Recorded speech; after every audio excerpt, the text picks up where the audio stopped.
Well, hello everybody. Welcome to episode 203 Dissonant Waves. Hell yeah. Man, you coming back joining the show? Come on. Nah, no So cats allowed. I just did the math. In roughly 2030, maybe closer to 2031, we will hit episode 420. Sounds about right. It's something like that. I reckon we can quit the podcast after that. Be like, yep, that's... We wouldn't have quit it by then. We've been doing it for 6 years. We're going to be doing it for at least 6 more, I'm sure. That's why I said episode 420 can be the final one. But until then, this is episode 203. What are we covering today? Got a ton. Yeah. Well, I continue to cough and have allergies because I'm allergic to cats, of course. Yeah, I'm coughing because of allergies and fat bong rips. Trix, you picked the new Fourth Wanderers album, The Longer This Goes On. Yes, I did. Ben's special album, Imagine 2. Yes. I erroneously called 2 last time. It is Imagine 2. Yes, it's a pastiche on the Beatles' Imagine. Ritz, you chose the split EP of Fear of Horses, My Cries Fall on Deaf Ears, as well as both self-titled debut albums by Fear of Horses and My Cries Fall on Deaf Ears. Uh-huh.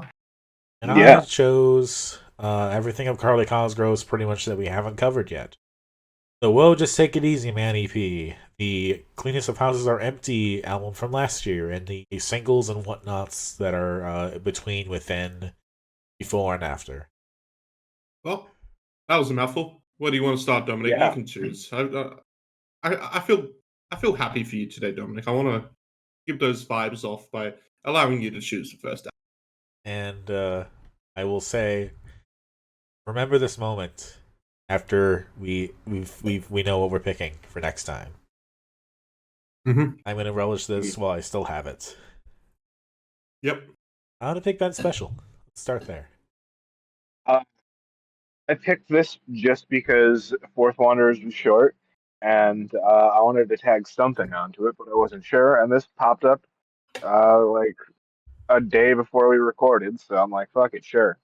And this is the guitarist for Fourth Wanderers. Yes, and they put out some EPs and stuff before, but this is a new thing. And this is good. Yeah. This is exactly your thing that you like to choose all the time. By that I mean it's the psychedelic DIY. What's that guy's name? Mac DeMarco. I'm gonna compare it to because that's the first thing that popped up in my head. Mac DeMarco, but not Tyler Cronin. No. Cronin. Mike Kroll. Not Mike Kroll. We need a bit more context here, Dominic. Yeah. Ty Segall and Michael Cronin. Oh, yeah. Yeah, Ty Segall, that's what I wanted. Very much that sound. That like reverse Shark Attack kind of like filtered, raspy, kind of radio sounding voice. Yeah. It's pretty fun. Yeah, it's also just kind of silly. Yeah. Like it's got a whimsy about it. There's a wonderful mix of like that whimsy and like that sound that we've heard you kind of give us before, but I connected with this a lot more than I connected with a lot of those other things. That's pretty cool. Like I don't know why or how it's kind of a memey, stupidy, silly little boy kind of album. Yeah. Like on Bandcamp, it is tagged as Twinkle Daddies. Don't know what that means. And it's also got a title like Imagine 2, or like the sequel to Imagine. So and the album art is very clearly trying to be Imagine as well. Yes. Like just like a Y2K'd out flash version. Yes. Wonderfully. But I don't know, there's just stuff like songs like Butane and like John Breathes Through His Mouth and Heartbreaking Man where I'm just like, yeah, fucking do it. I am so here for this. I'm exploring Twinkle Daddies now. Oh, Captain Jazz is also categorized as Twinkle Daddies. Well, my opinion on this is it's not negative. I don't think I'm as positive as you do, though. I kind of came and went with this album. Um, that being said, I do appreciate that uh, for what could have easily have been one of two things, it could have easily just sounded like a Fourth Wanderer's side project, as in, here are the songs that didn't make Fourth Wanderers. Or two, it could have sounded like Fourth Wanderers is broken up, here's a spiritual successor. No, despite having that relation, I other than this is the guitarist for Fourth Wanderers, Yeah. it doesn't really deserve much comparison to it, which is No, it good. doesn't. Yeah. It's its Yeah. own standalone thing. That's great to hear. Which, yeah, isn't usually just a judge how you judge an album, but seeming as our context going into this is the guitarist, the Fourth Wanderers.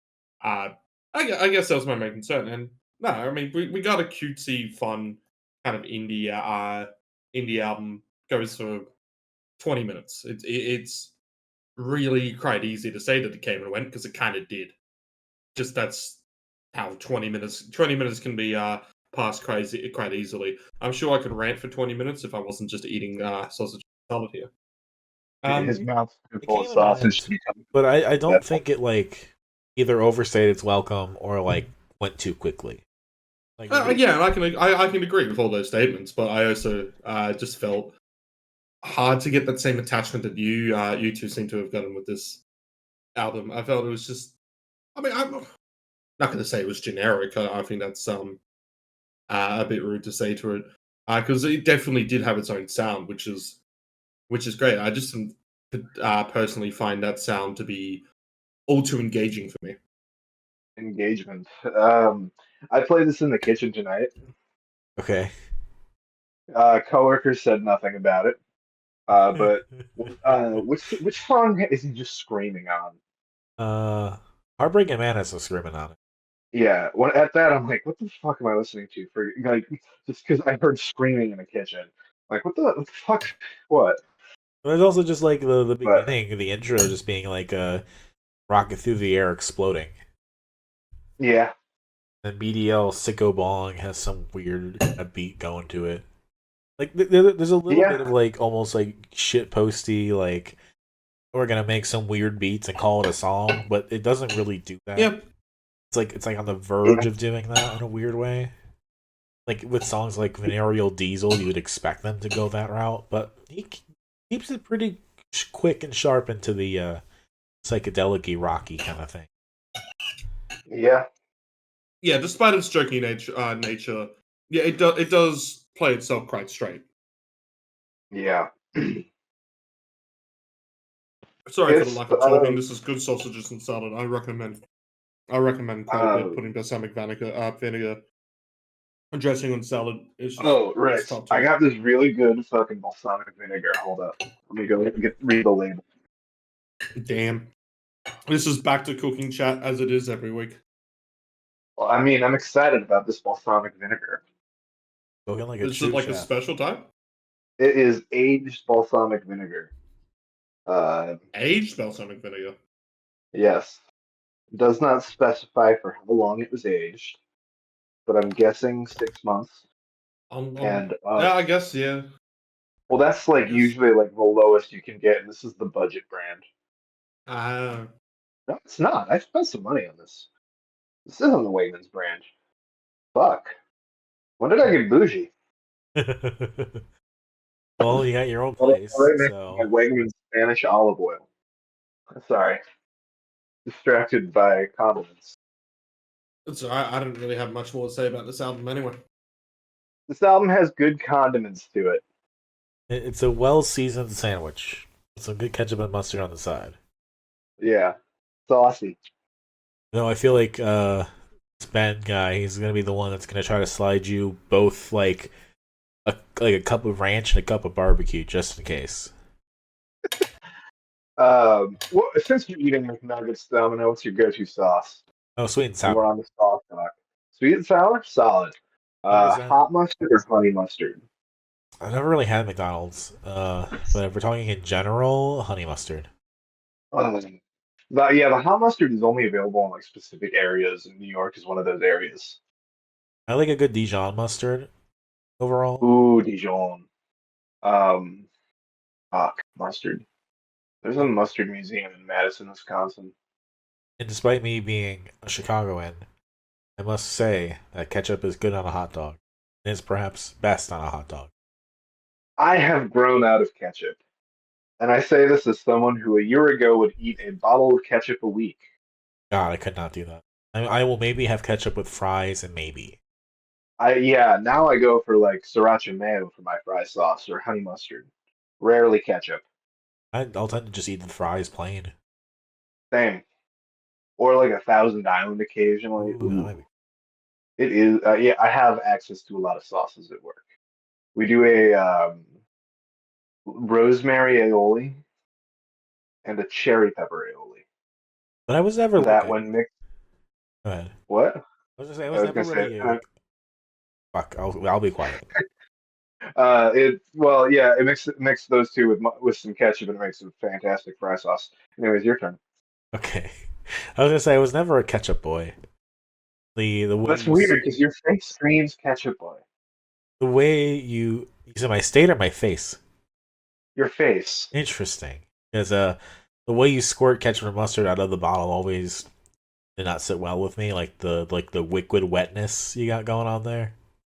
Do you not shake your ketchup and mustard? Yeah, I was gonna say, like, Yeah, but it's not supposed to be water. wet and like. I mean, No, sauces dude, are kind you of wet. shake your ketchup That's and mustard to re-emulsify them. Either way, it was just never something I was like It's totally like into as a finding out kid. you took the center of a casserole.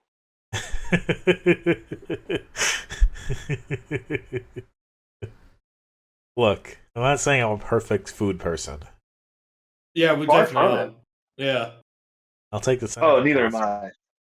But yeah, I was never so totally into ketchup. Apparently, when I was very very young, like 2 years old, I had a big barbecue chicken vase. But I could never now. I don't understand how I did it.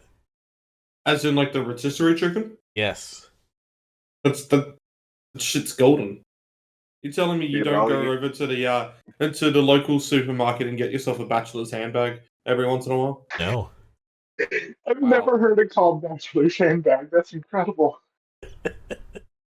It's I learned that one like a year ago. It's a classic.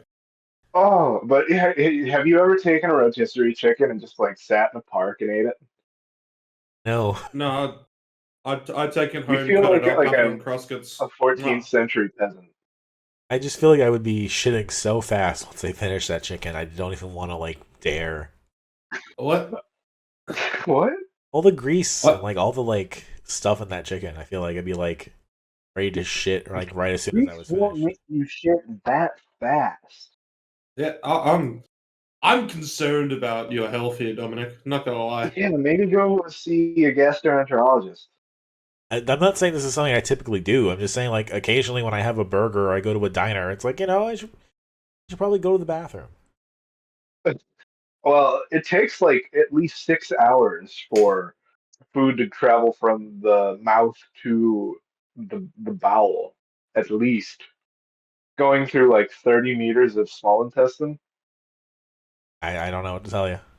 All a coincidence, maybe. Yeah, that's what I'm suggesting. Anyways, Ben's special. Great album. I like it. Yeah. Fun little album.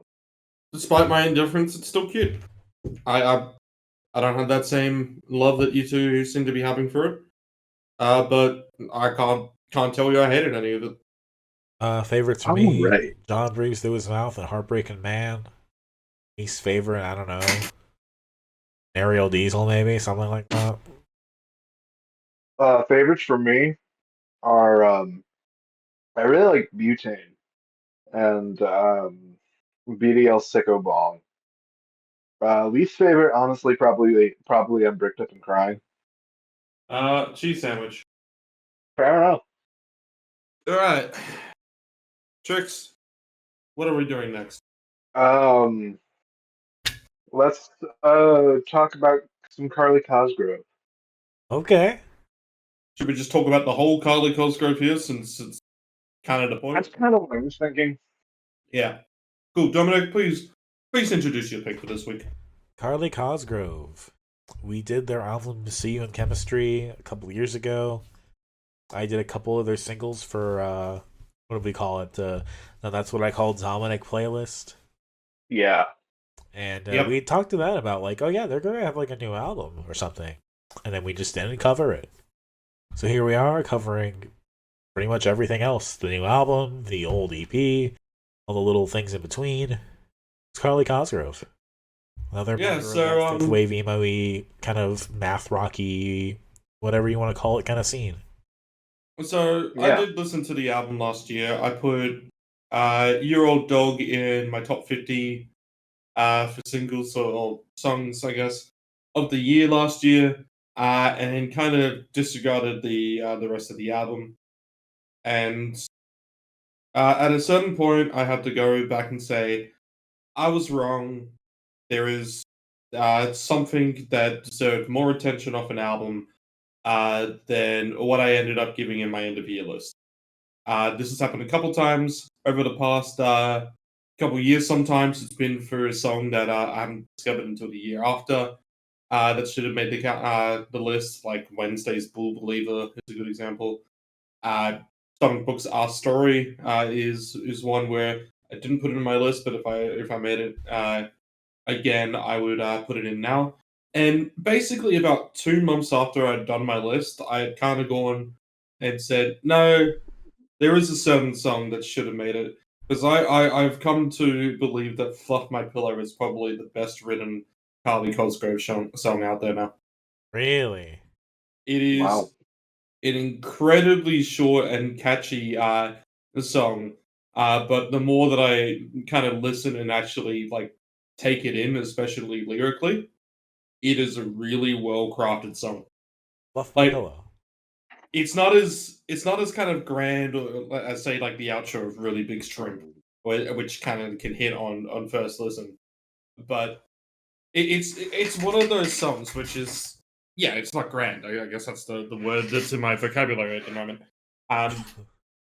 To describe it, it's just really smartly written. That's just kind of best as I can describe it. I was thinking. I think it is when listening to the album, like kind of how silly it was, like how interesting it is, kind of sandwiched in between everything else. It reminds me of when System of a Down did Bounce. Yeah, like this is really silly and stupid, but it also kind of works. But I mean, Fluff My Pillow is not a song that I would call stupid as especially as you go, and it definitely seems silly because the whole on the surface concept is just a song about bed. But the more that it's kind of just the way that lines and lyrics have gone into there, and it's just kind of whole commentary of depression kind of hidden hidden underneath this, I've kind of gone to more appreciate it. And that's why during the comment of that is probably one of the best songs Carly Cosgrove has written. Now, in terms of performed or what is like one of the more kind of like hitting moments, no, I would probably still go to those stuff like Really Big Shrimp or See You in Chemistry in there. But I'm just talking about in the terms of just a really kind of short, catchy, and smart written song. I mean, is it a question then that Zoloft comes right after that? I feel like that's. I kind of didn't really think too much about Zoloft and it being sleep medication, isn't it? Because I don't take Zoloft. It's a depression medication. Antidepressant. Yeah. In the same way that it made me. I have a Zoloft story. Okay. When they first put me on Zoloft, it absolutely nuked my appetite, and so I didn't eat anything for 3 days. And then once that third day rolled around, I'm like, I should probably eat something, at least just for texture. And I ate a bowl of corn. Oh, yes. Let me tell you, 12 hours later, I shit out pure corn. That is believable. I was going to say how... You ever seen that video on YouTube where someone just like takes laxatives to like completely clear their body and then just eats nothing but corn to see if they would just shit out nothing but corn kernels? Oh, I did that for free without even trying. Yeah, well, this person did it, documented it on YouTube, and it was just like, oh yes, what you're gonna get in your bowl is just nothing but corn kernels that won't digest. That's incredible. Yeah. I was gonna say another really good sequencing moment is kind of steered straight, makes it sound like a dog's perspective. Like it seems like intentionally kind of like made to blur the lines between like you own you have the new car and like it's also like a dog kind of like not knowing what to do like once they've caught the car. And then you old dog, of course, coming after that kind of extends that metaphor a little bit more literally. Yeah. Yeah. Which I still love Your Old Dog as a song as well. It has a really fucking killer outro to it. Oh yeah. There's a lot of just like really interesting moments, just like really nice little things. Like What Are You, a Cop has some really nice moments like the breakdown and stuff. Like not a breakdown, I guess, but like the bridge. Definitely.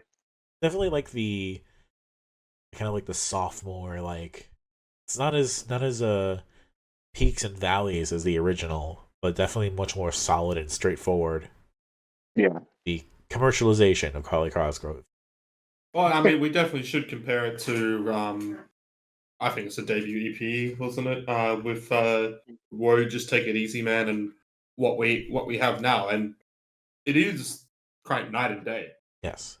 Yeah. That first EP, whilst there was still some great moments on it and everything like that, it is still in that very kind of like young. Okay, we're going to create a math rock band, a math rock emo band, and well, this one feels like the more okay. Let's actually work on creating like song structures here, and they kind of lose a lot of that crinkliness in its instrumentation, which personally I don't think that has any real downside to that because it's just different music or different it's instrumentation that they're writing here. It's not losing any of their so any of what makes them them. I don't think they're a band that anyone ever listened to because they're like, oh look, they're playing songs in different time signatures. I mean, the aesthetic of the band has always been referencing those old Dan Schneider shows and having song titles and stuff like that. Yeah, especially always ending their shows with the "fuck Dan Schneider" as well. Which never forget anytime you cover Carly Cosgrove, fuck Dan Schneider. Oh yes. Fuck Dan. But don't fuck Dan Schneider. Right. The acoustic songs that we also covered here, I was willing to just throw away and say, okay, this is it kind of just a pointless live, especially during COVID era session that we'll cover. Yeah, but "Love Me, I'm a Liberal" does deserve to have a mention there, not only because it's a separate track, like it's an original that was done acoustically, but also because it's probably the most political that they've been in the whole discography that we've covered them. Yeah. And there are some kind of good lines in that, like and there's it's a lot of it about like being protesty, but they're saying Bezos made one small donation, so I'm still using Amazon Prime, or the hating Nazis in the Senate, but when cops commit war crimes at protest, I'm hoping they shoot at your legs. It's a kind of a great commentary on people who like to have like to claim to be very progressive in these takes, but then as soon as something actually comes and bothers them, they start raising hell. Yeah, progressive but still reliant on the system to get ahead. Yeah. Yes. I mean, I think the original EP is still pretty solid. Like, I think it goes throughout, and it's definitely more bright and twinkly, but it's not there's not like a serious progression in the same way that like Origami Angel has a serious progression from their first EPs to their albums. There's such a jump there. This is more of a change in sound have here. And the change that they had that they eventually got to, it helps this band not be completely lost in the sauce. Yeah. I mean, look, because we're talking about this band seriously, and this could have easily just been like, hey, here's a math rock EP, and the titles are all like Drake and Josh references, and that's just very easy to get. This could have been a Dr. Colossus situation. Wouldn't have said it with Dr. Colossus because Dr. Colossus' album was the actual songs were about The Simpsons, whilst the songs here aren't actually about like Drake and Josh. And And two, I feel like Dr. Colossus still stood out in its own way. I would probably more compare it to like an Oakley Dokley situation, in which Fair that enough. band was seen more as a gimmick than anything else. And yes, Dr. Colossus have a gimmick, but I wouldn't say that the band is just a gimmick. Whilst with Oakley Dokley, I would happily say they are just a gimmick. I mean, I think also what makes this band work really well is that Lucas Naylor is a really good vocalist. Yeah, like his vocals are very distinct and original. Like, Definitely. I'd agree. It's the emo twang, but you would not confuse him easily with somebody else. No. I think his best moments are still on See You in Chemistry. I think the Freddie Benson has some really nice moments as well where he can show off a little bit. The Buttersock Freddie Benson single. But yeah, the Cleanest Houses Are Empty are more of like a cohesive band experience where he's not showing off as much, but the band as a whole is elevated. Which, I don't know. I feel a little. I would like to see him show off more because he's so good. But I also like bringing all that down. Also, like you said, is the acoustic session where there are some really rough moments on that. Mm-hmm. Yeah. It's certainly not a Live at Jittery Joe's kind of thing where it's like, oh, it's rough, but it still works. This is kind of like, oh, it was that time in COVID where everybody did the whole record a session in your bedroom, and just put it up on there. And it's a time I think we can forget. It was cool when it was done, especially for anybody who wanted to support their favorite artist. It's like, okay, well, it's a way to pay for a couple more songs, and that's cool. I understand about these times and everything like that. I feel like the time of the bedroom live set, it's not completely dead, nor should it ever completely die, because it's sometimes cool to see some of these online things happen. Yeah, it's more like a quaint kind of if you want to do it kind of thing now. Yeah. But realistically, we're only covering this because it's just for everything in there. And that's kind of why I feel like you pick the earlier stuff. Is okay, well, let's pick all this earlier stuff and compare it to what they sound like. Because we've kind of gone off the Cleanest of Houses Are Empty as an album, which I still kind of, despite recognizing that some songs are a lot better than I gave them credit for last year, it still doesn't stand out as full as an album as I'd like it to.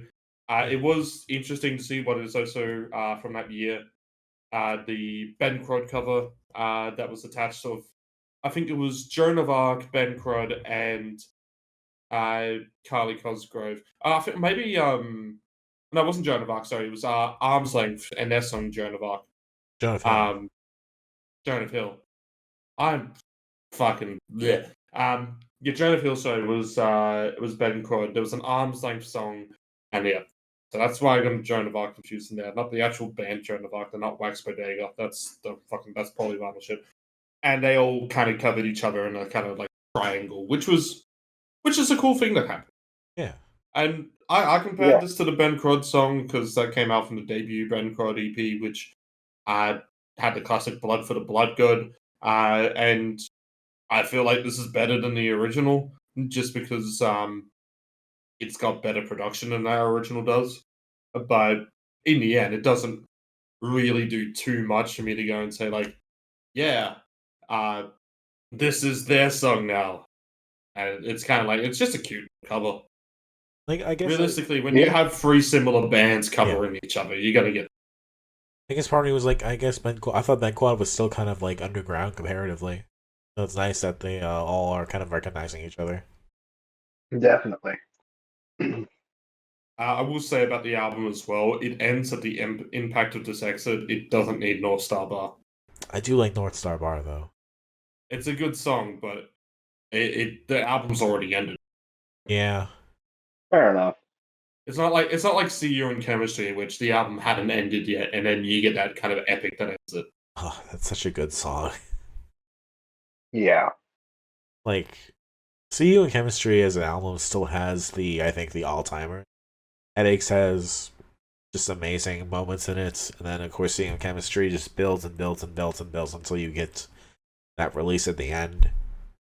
And nothing quite has that. You know, they do a couple gang vocal moments in both Freddie Benson and one of the other songs. I think it's the North Star Bar. They have some like da da da da da da da da da da da. But those are I cool don't moments. remember. But nothing quite as like impactful. Like there are moments, but nothing as quite as awe inspiring. Mm-hmm. No, I am a little disappointed there, though I do quite like Freddie Benson. Yeah.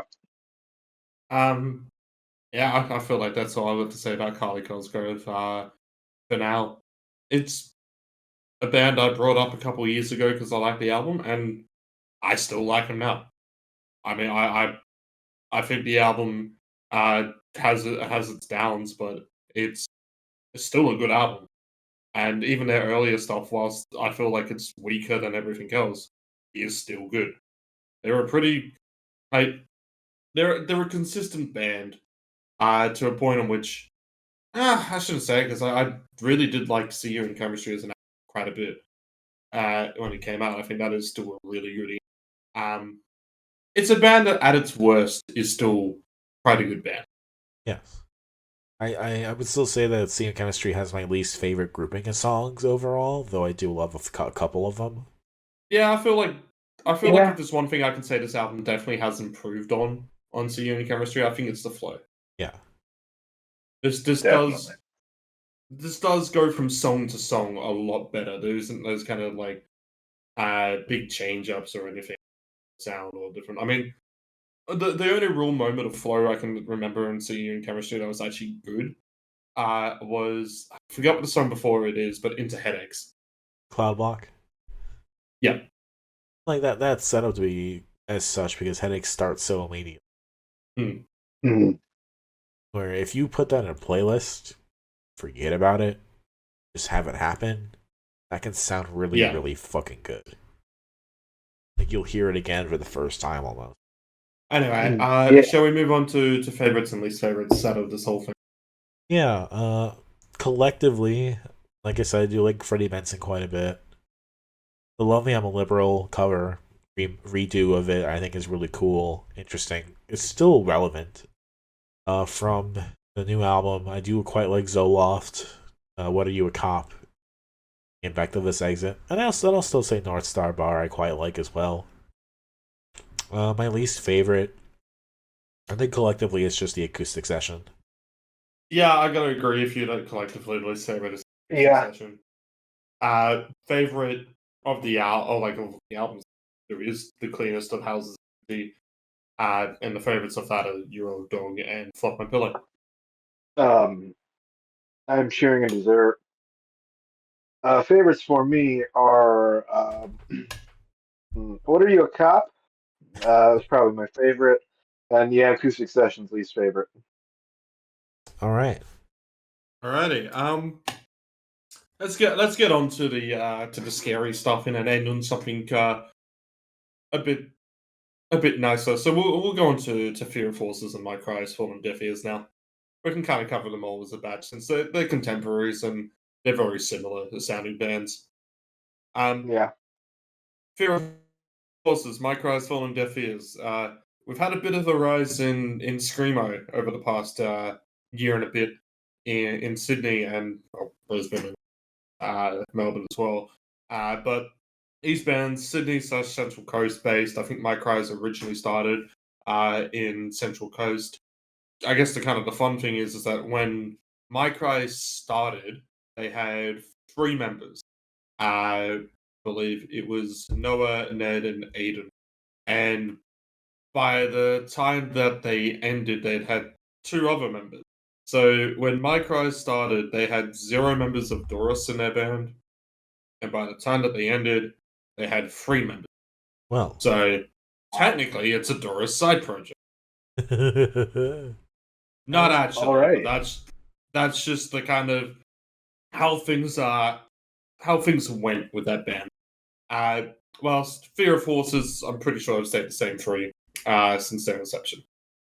It's not super surprising, I would say. Yeah. Fear of Horses also got to open for Your Arms and My Cocoon for both the Sydney and Melbourne show on this tour.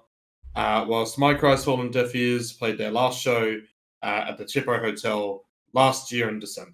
Are they split up? That is yeah, they are officially broken up as a band. This is just the final recordings pushed up into an album. Yeah, and that is full context of these bands. Huh. Damn. What a weird thing. Yeah. Alright, well, I guess we'll start on the Fear of Horses album, since that might be the more accessible of the two, I feel. Even they're both pretty screamy. Yeah. I would say Fear of Horses was maybe a little bit slower. Yeah. Yeah. A little bit more of a they both had like a lot of spoken word. But Fear of Horses particularly had that kind of like Dorisy kind of talk in the middle of the song moments. Some of them were not mixed very well, so you really didn't understand what they were saying, but there was quite a bit of it. That's kind of like a trend now. Yeah, I'm pretty sure as well that is Bronte from Doris doing some of the talking vocals on one of the tracks there as well. I forget which one off the top of my head.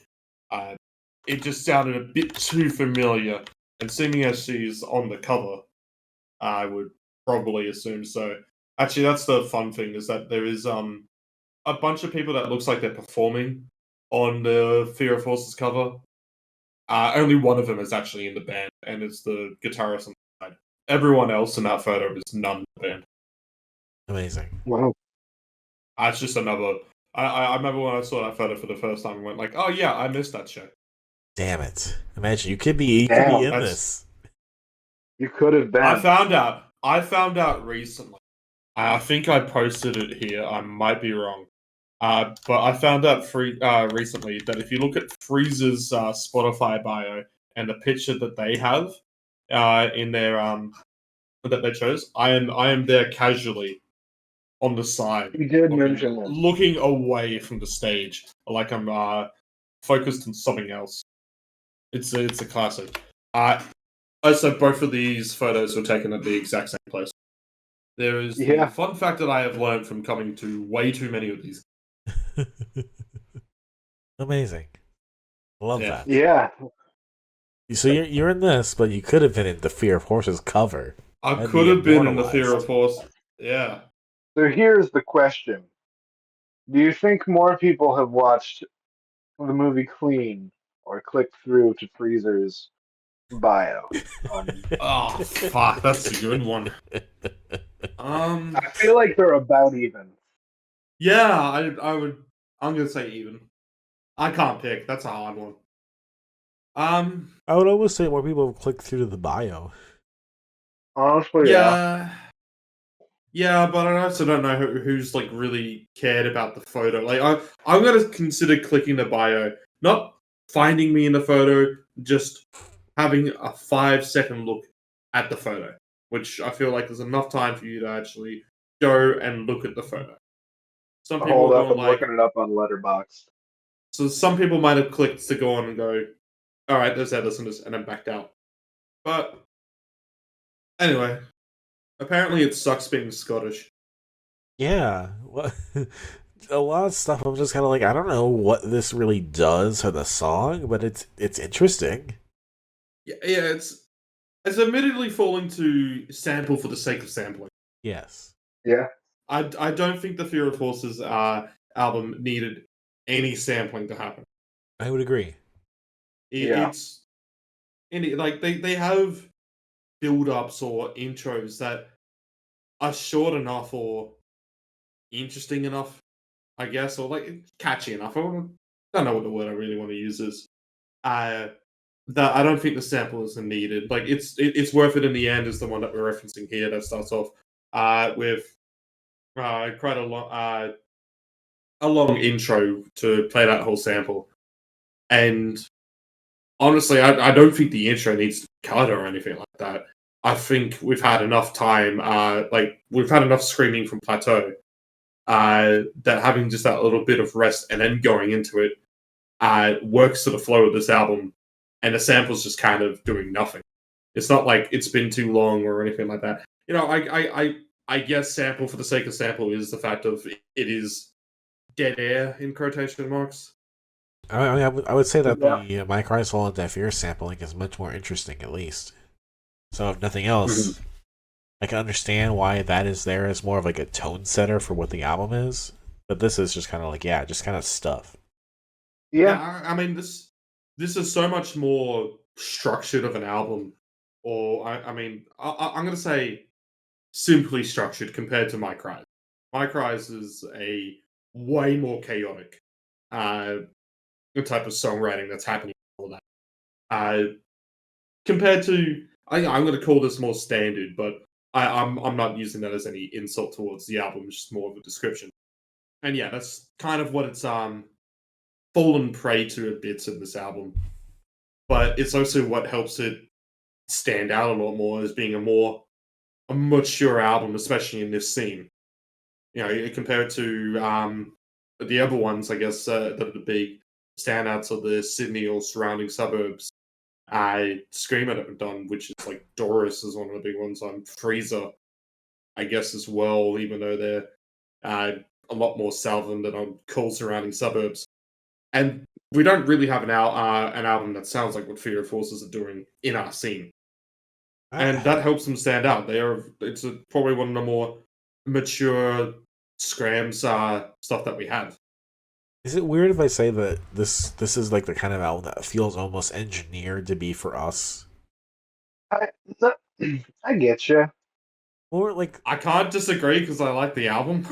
But in the sense that like we covered Doris, we covered Mouse, we kind of covered like what this style was at the time, and now that style has evolved. And like you can kind of draw the direct line in literal ways, but also just like stylistically. It's almost like I would never expect there to be a scene to literally develop around the sound that Doris was doing. Like, yes, like a scene with like people that like similar music, that like, you know, doing similar things, but to kind of like go off of what was already there and like make your sound kind of chart from that is not what I would have expected to happen. I mean, if we do gonna ask ourselves what is the most successful New South Wales Scrams band that we have at the moment, which is the biggest oxymoron that you can put out there, by the way. It is probably them, but it's also helped by the fact that these are literally contemporary. Yeah. Yes. This isn't like young kids who are fans of this scene saw what another band is doing or anything like that. This is all people who have been making this sound with each other for the past couple of years.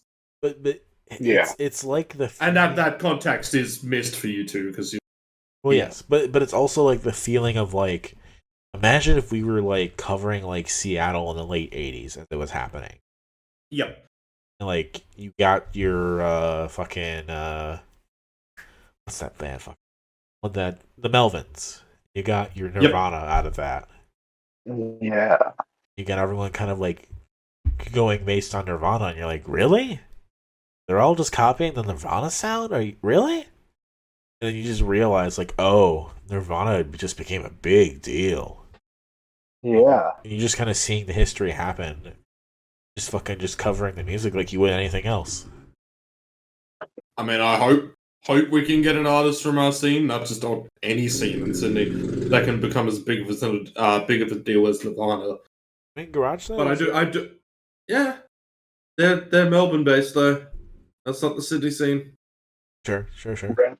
That being said, shout out to Garage Sale. I did see them for the 10th time over the last weekend, or a bit ago. Fuck, I lost my train of thought. Trix, say something. While you have that train of thought lost, I can confirm that as per Letterboxd, 12,000 people have seen Clean. Okay.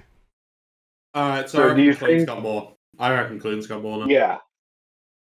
Let's see how many people. Well, we've solved that, Dale. Yeah. I am also in a Where's Waldo type of find in the header bio. pitcher for a band called Future Heaven, or at least I was. I don't know if I still am. But you can notice my hat, and it's just like, yep, that's me. So the shirt that I'm wearing in the freezer picture is a band called Screensaver. They are also good. Shout out Screensaver. You said 12,000 people have seen Clean? Yes. At the Freezer discography just on Spotify. Yeah, it says 5,006 monthly listeners. Yeah, but then you look at it. Viewfinder 2 is over like 200,000 listens. Yeah, I reckon it's... I don't know, I'm bored of that question now. It's equal. I don't want to think about it anymore. Yeah, so Fear of Horses. I mean, it's a good showing. I kind of agree with all the sentiments / statements that you put out there, Dominic. I don't really think I have a disagreement at all. I think this is one of those times where we're kind of like in trying here. But you seem to like it more than I do. I think it's fine, but I'm not like it's very cheese sandwichy. Yeah.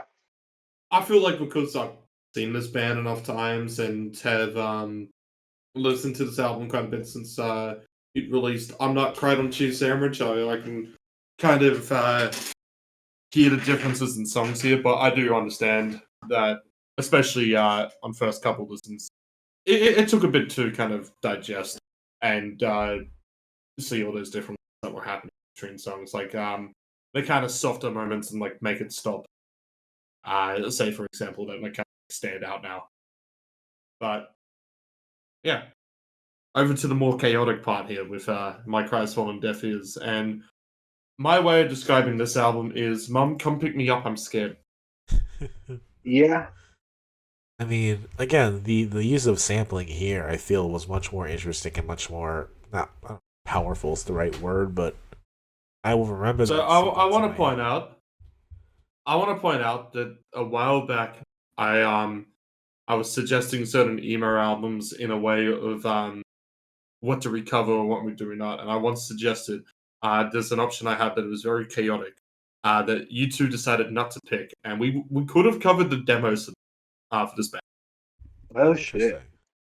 We did not cover those. So you two have gone in fresh to a bunch of them.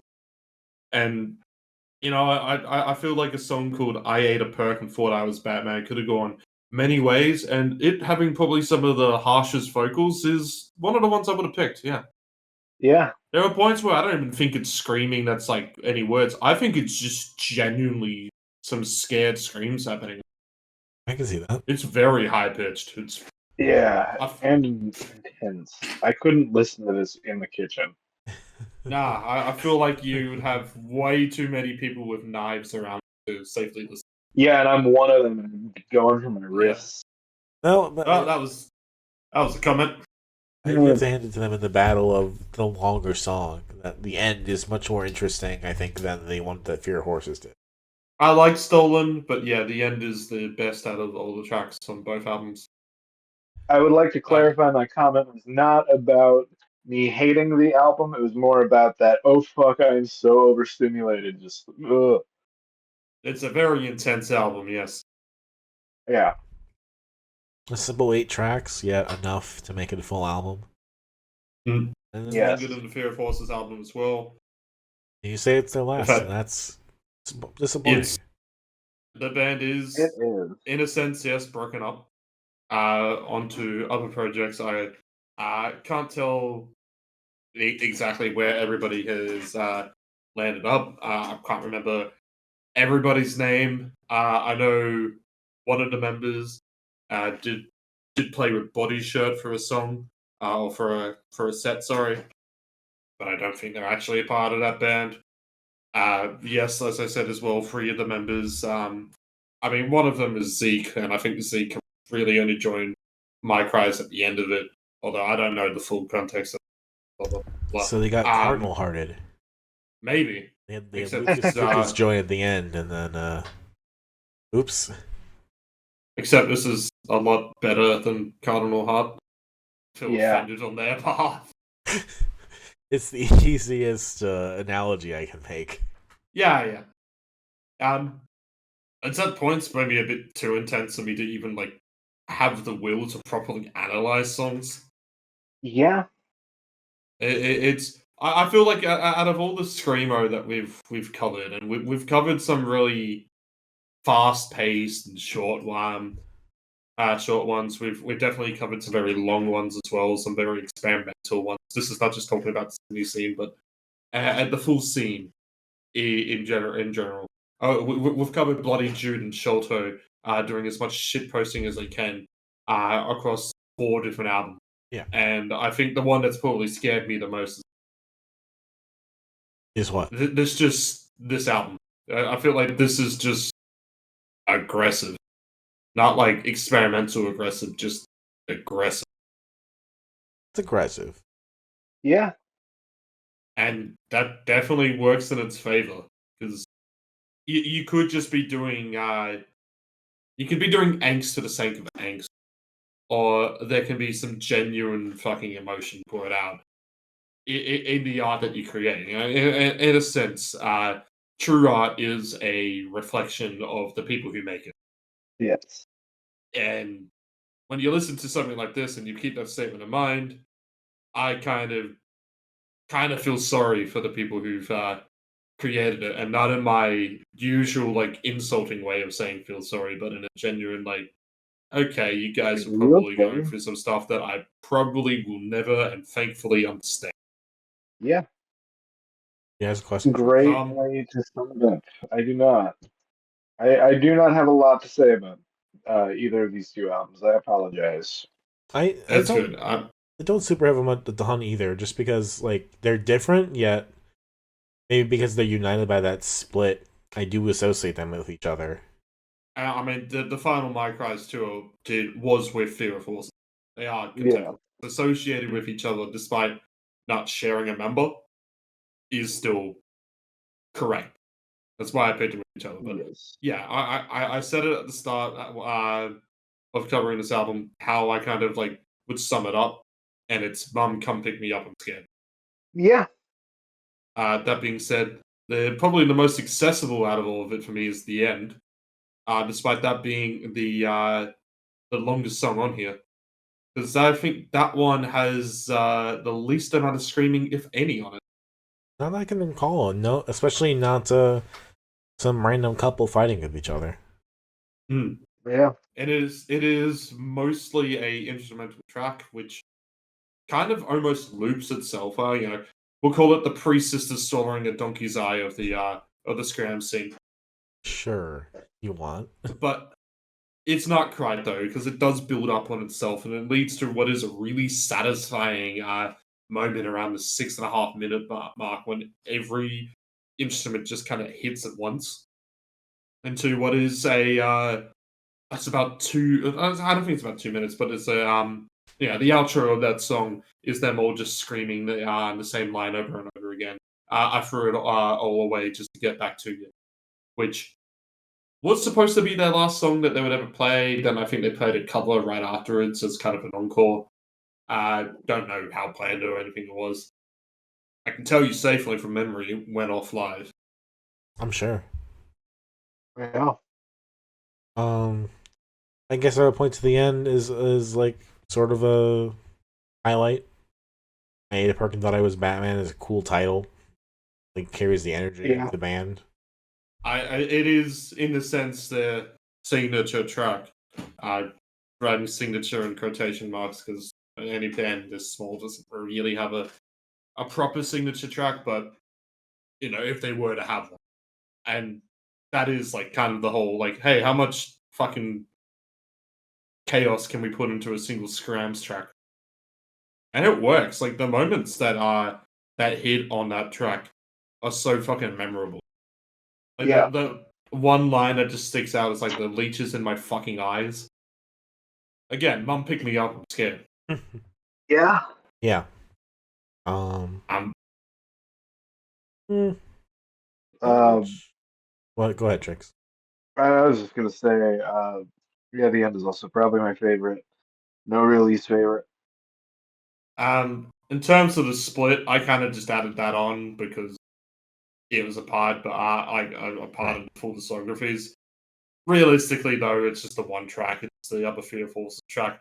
It's weaker than anything on the album, in my personal opinion. Yeah. I think it's mostly due to the production on this one. It feels like this is like a demo that they put out in there, which I don't know the full context or anything like that. But yeah, everything of the album clears it, in my opinion. Personal favorites, least favorites of both. From the Fear of Horses album, Plateau, Make It Stop are definitely my favorites of it. Least favorite is probably Nest. Of My Cries Fall on Deaf Ears, which is an even harder one to go for favorites and least favorites. Favorites are I Had a Perk and Thought I Was Batman, and The End. Least favorite is probably Chemical Burn.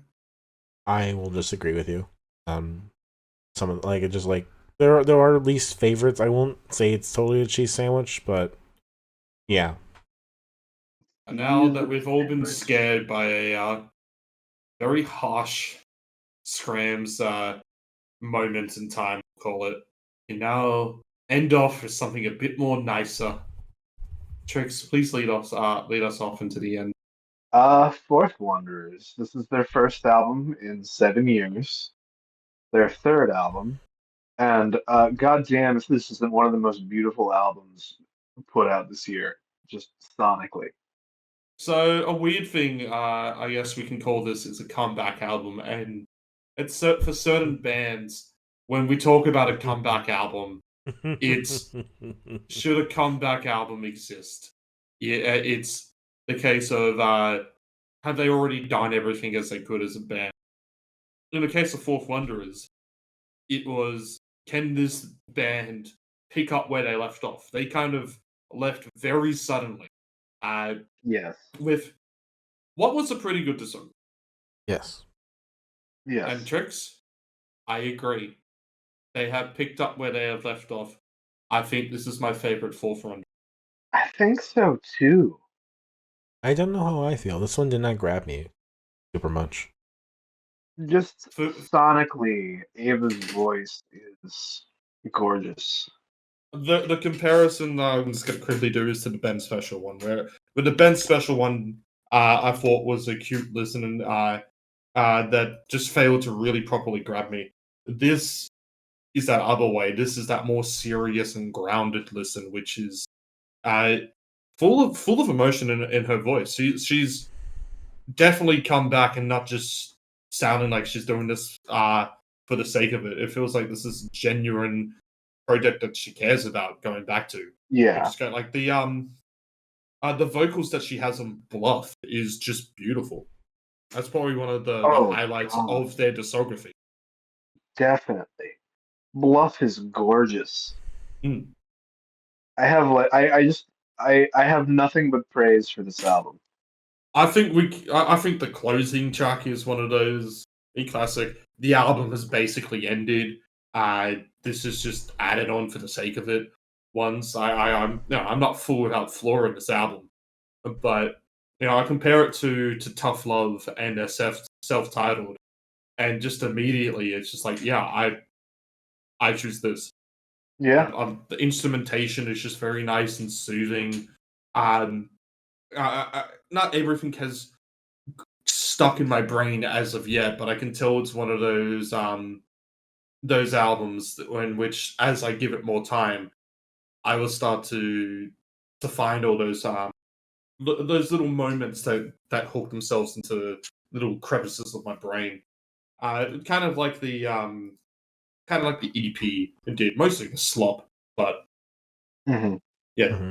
it's a worthwhile sharing. And the biggest, like I said, the biggest fear that you could have from this is that this is just reuniting for the sake of it, especially since this is a band that hasn't lost all momentum, and hell, just even by coming back, they have gained some back.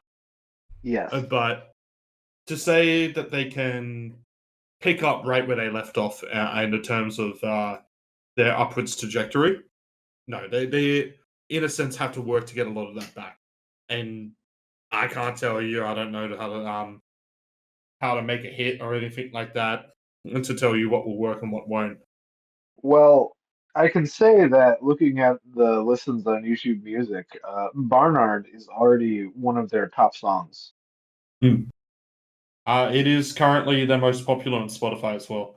Interesting. And I mean, this album's only been out it came out the same day as My Cries Fall on Deaf Ears. Yes. Just to put that all in perspective for everybody. I feel that I don't have like anything to say about half of these albums this week, but it's just kind of how it was. I mean, a lot of what you got to say about an album is how much you enjoyed it. Yeah. Yeah. That is just music journalism in a nutshell. We could go into every bit about music theory and all that, but then I'd have to learn it. I took music theory in high school, and I will say, sonically, and like, if you were to this would be beautiful on paper.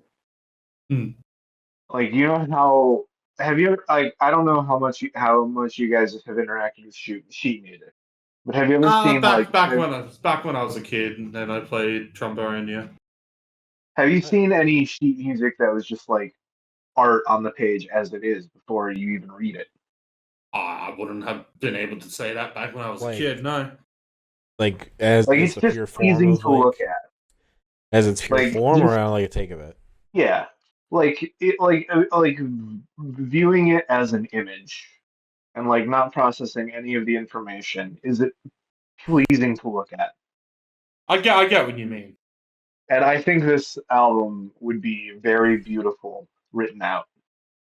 Interesting. I mean, it's yeah, potentially. I get what you mean. I don't think this goes down to any kind of classic level of album.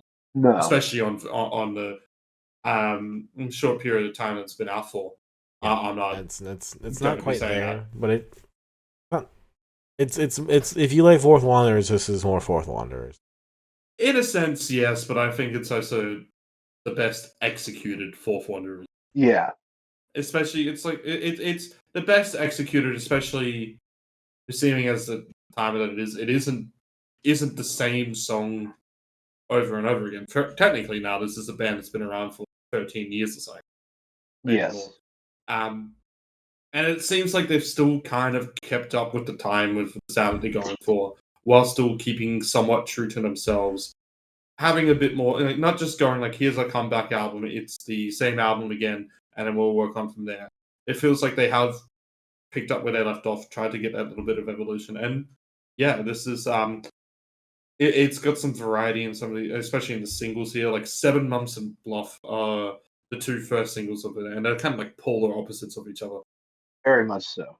It's got some kind of soft, trinkly instrumentation that's happening at the start there as well. That helps lead to kind of what the vibe of this album gets. It is a very, still kind of slacker-like album with a bit of a emotional kind of sad vibe, a sad boy vibe, I'll call it, going on with it. And whilst it's not like competing for my favorite albums of the year or anything like that, it competes in what I do think is the best of their discography and a really worthwhile reason to come back as a band. And not putting out a bunch of shit to overpopulate or oversaturate again. It's just, as artists, putting out songs that legitimately sound like they wanted to be put out. Yes. That's about all I do have to say about this album, though. I don't have much else. This is sonically a gorgeous album, and I will sing its praises from the hilltops. So her vocals have not aged a day. No. Like, I liked the first album, Tough Love, but I'm not even saying this is bad necessarily. It's just something about it just did not click with me at all. And I just gravitated to Ben Special instead. That's fair. Favorites for me, Bluff, To Know Me / To Love Me. Least favorite, I don't really particularly have one, but I'll probably pick Don't Go Looking. For me, I will definitely say favorite is Bluff. I really like Don't Go Looking. It reminds me of Be My Baby off of their self-titled. I have no least favorite. I love this album already. And Dominic, you're a blender? Yeah, pretty much. Alrighty, well, time for ranking these albums Fuck. Okay, I will get started for the sake of it. I think we have to call the least favorite to be the Cemetery Tapes Session. Yes. I'm not going to worry about like one or two song releases. So after that, I am probably going to put the EP, which I've already forgotten the title for Carly Just take it easy, Cosgrove. man. Yeah, we'll just take it easy, man. Then I'm gonna put Fear of Horses there. Then I'm going to put the cleanest of the rooms. The cleanest of the cleanest rooms in the house are empty. Then I'm going to put Fourth Wanderers. Then I'm going to put My Cries Fallen Deaf Ears. Interesting. And Ben Special. I forgot Ben Special. Ben Special I'll put below Fear of Horses. Probably I'll put it below the Carly Cosgrove EP, but above the Acoustic Session. I will go Acoustic Session at the bottom, and I will go probably. It's almost kind of like a roulette wheel right now. Let's say Fear of Horses, then My Cries Fallen Deaf Ears, then Fourth Wanderers. Then I will go Woah, Just Take It Easy, Man. Then Ben Special, then top's gonna be Cleanest Houses Are Empty. Alright. My Cries? My Cries are down there with Fear of Horses. Cool. Fear of Horses. Alright. My Cries, and then Fourth Wanderer. They said it was. Yes.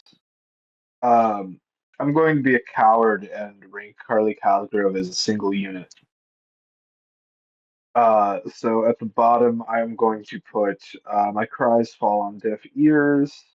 Then I'm going to put the Fear of Horses. Then I will go with Ben Special, then Carly Cosgrove, and then I'll throw Fourth Wanderers up top. Oh, if I'm ranking the Fear Horses and My Cry split, that goes above the Cemetery Sessions. Alright. Alright, well now we're going to figure out what the hell we're doing next week. Well, next week's is the mini-sode. Here's our anniversary episode. Yes. Shit. And we'll be looking back at 2019. But as we kind of mentioned last week, Ritz, you suggested that you more asked, and I realized you were correct in asking as such. I'm at least picking a bunch of 2019 stuff for the episode after. So this is kind of your fault. I don't know if you two are going to at all. You are free to. No, 2019. It seems like the plan. Yeah, I got something I can pull out. Shall I go first then for what we're gonna do? Yeah. Well, I looked at my list of albums that I ranked that year. There were two that we have not covered yet. One of them is the Health album that came out that year, Slaves of Fear. We've done Health twice already. I'm not going to have us do it again so quickly. We'll cover it down the line sometime eventually, but not now. Yeah. Mm-hmm. The other album was not one I ever expected to cover, honestly. We talk about me putting the Health soundtrack first and being like, oh, that was crazy. Now I look at this and like, this is crazier. The first album I'm going to pick is the Devin Townsend album, Empath. Okay.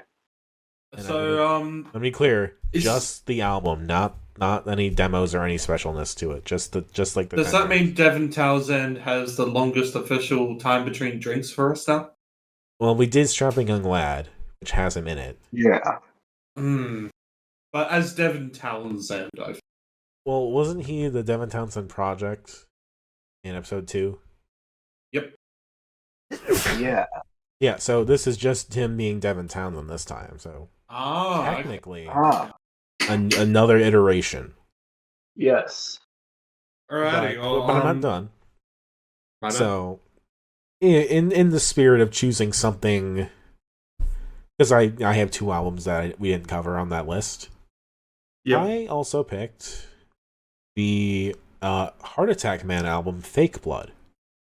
Because I figure, if we were looking for stuff to pick that we would have just thrown on the podcast, Yeah. Heart Attack Man seemed like as good a pick as any.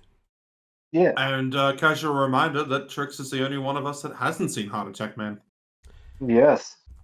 And then as a final little thing, I saw that on Bandcamp for April 1st that year, Black Mini put out the stems for Crow's Perch.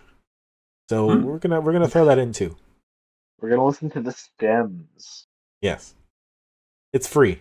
They're like 20-second little clips, if that. Okay. So.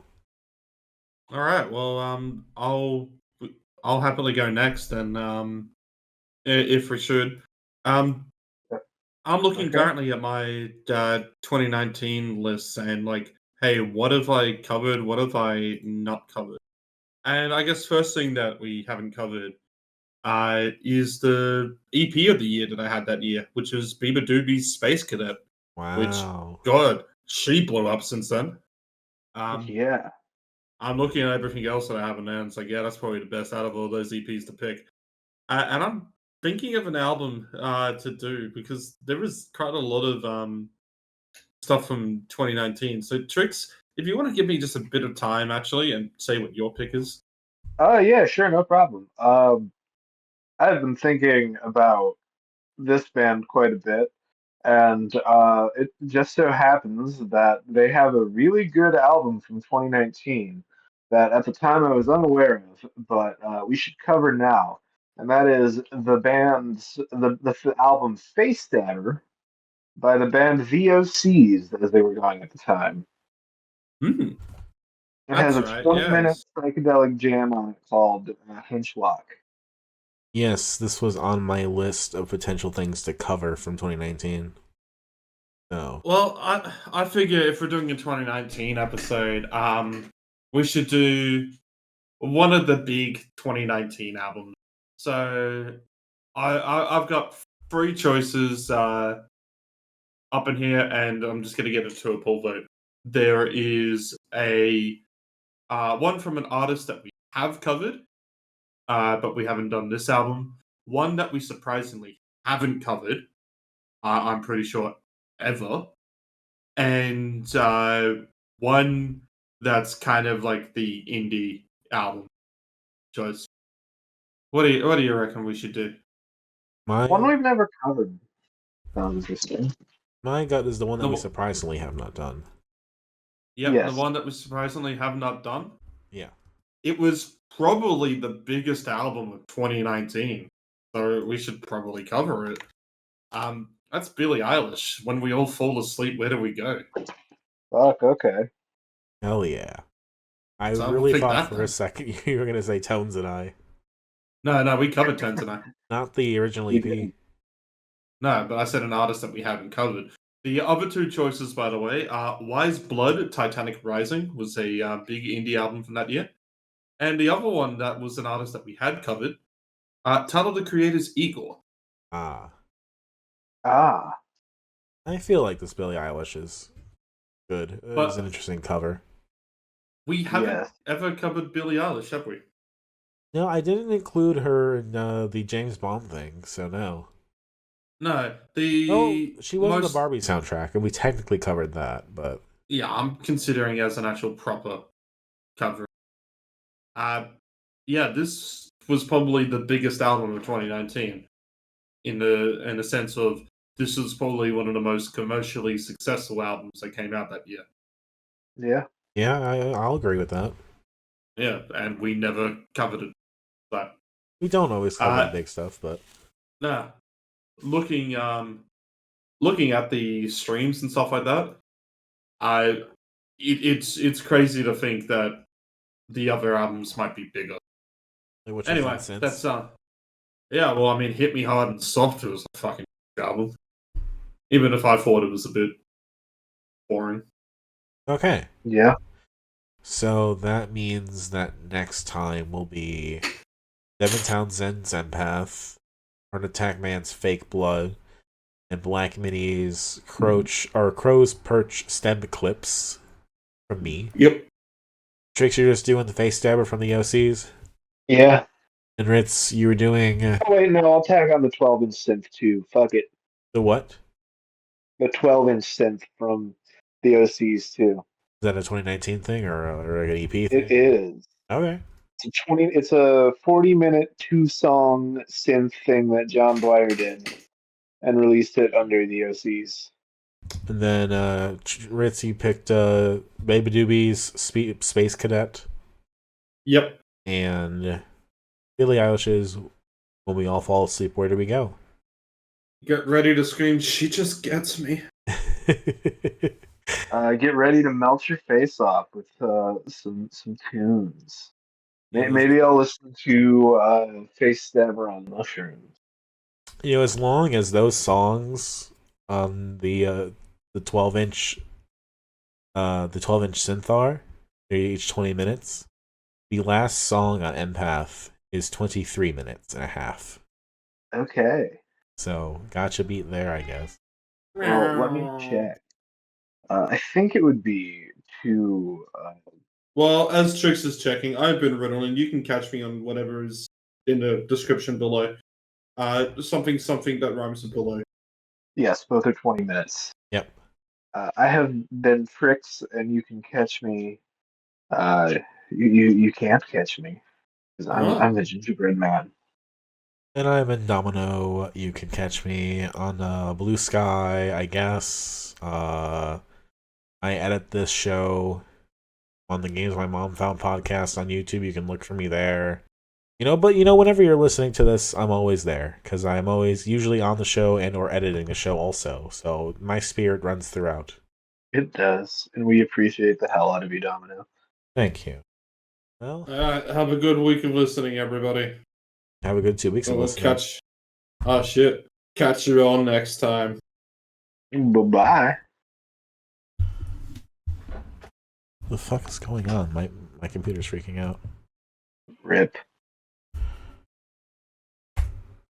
Oh, I'm gonna go clean up. Yeah, you should be able to stop it. It records as you're going anyway, so Yeah. it'll be stopped. Alright, I'm gonna head. I'm gonna go clean up. I'm gonna go into it's 5 in the morning. Bye. Bye.